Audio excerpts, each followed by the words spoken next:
Hi, thank you for visiting this rant of a talk. I am Hannah. I also often go by the name Cora, and I was asked to share something that I learned in my master's degree journey, and I thought if I'm going to share anything, this topic would take the cake. It's about a scandal that shook the book hunting world in the late 19th century to early 20th century. But it's not just the shock and awe of the evil, it's also about the ingenuity of the way that a couple of young detectives rammed into the throne of the beloved scammer, Thomas James Wise. Wise was a clerk who worked in colonial goods firm, later promoted to director position.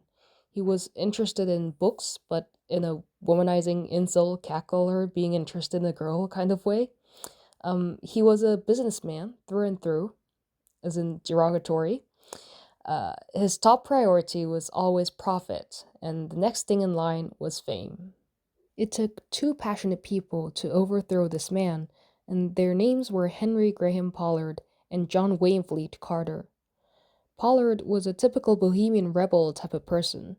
He didn't dress to impress, nor really did anything to impress anybody. He didn't have a prestigious education, mainly because he wasn't interested, but he was a modest bookseller who made friends in bibliography. Carter was a well educated, bright person who just loved to work in book dealing and trading. He was an expert in the US book market as well as that of his home country, Britain, at a pretty young age. He thought of investing in books early on, which brought him to collecting detective novels. He was a fan of Sherlock Holmes and was also close with detective novel writers like Agatha Christie. Pollard and Carter's detective work was an uphill battle. Wise never stopped painting his own image. Nobody knew his true background because he would always lie about his family, that his grandfather was related to an Irish aristocracy.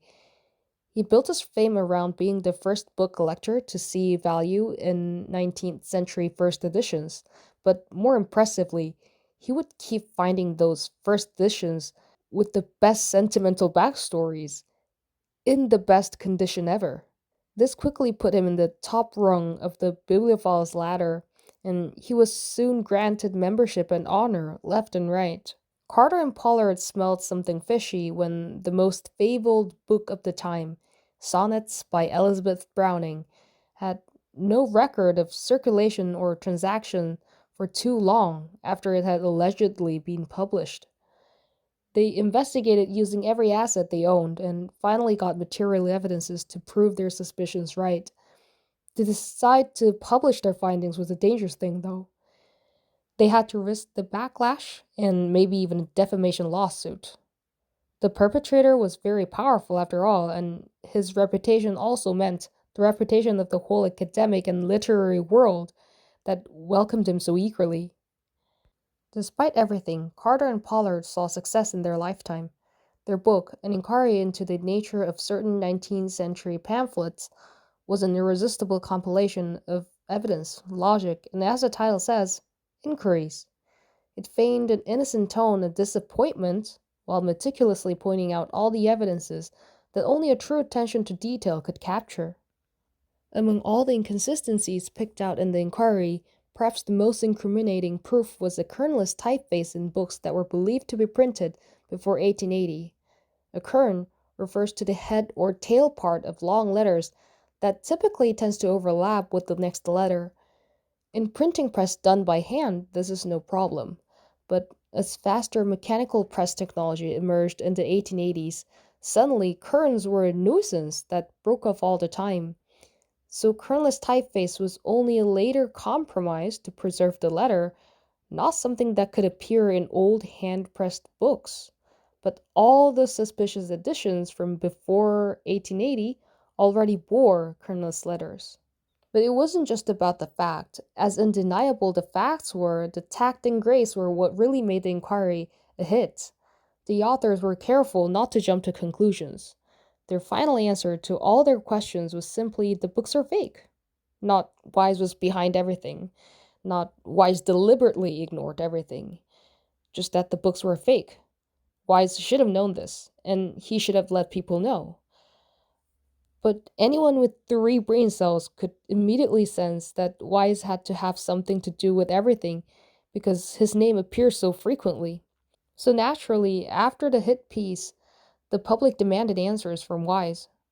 Some expected him to slap back and crush these jealous amateurs, but many more were angry and disenchanted.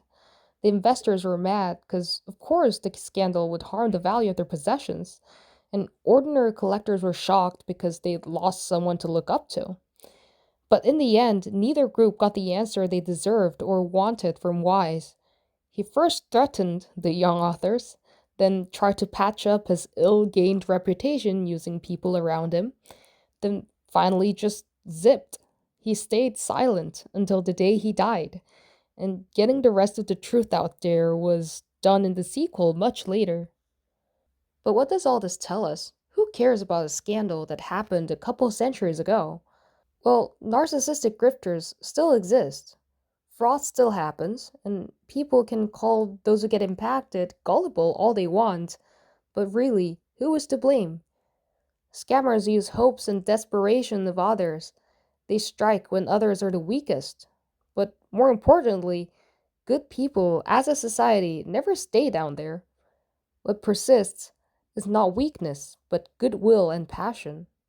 Forgery may be art to some people, literally. Forged editions are really expensive now, and there are demands because it's a skill. You gotta do your homework to be messed up that bad. But the pursuit of truth, vindicating the disheartened, upholding the value of genuine artifacts and human effort behind them, that's what really benefits everyone in the end, right? Thanks for watching.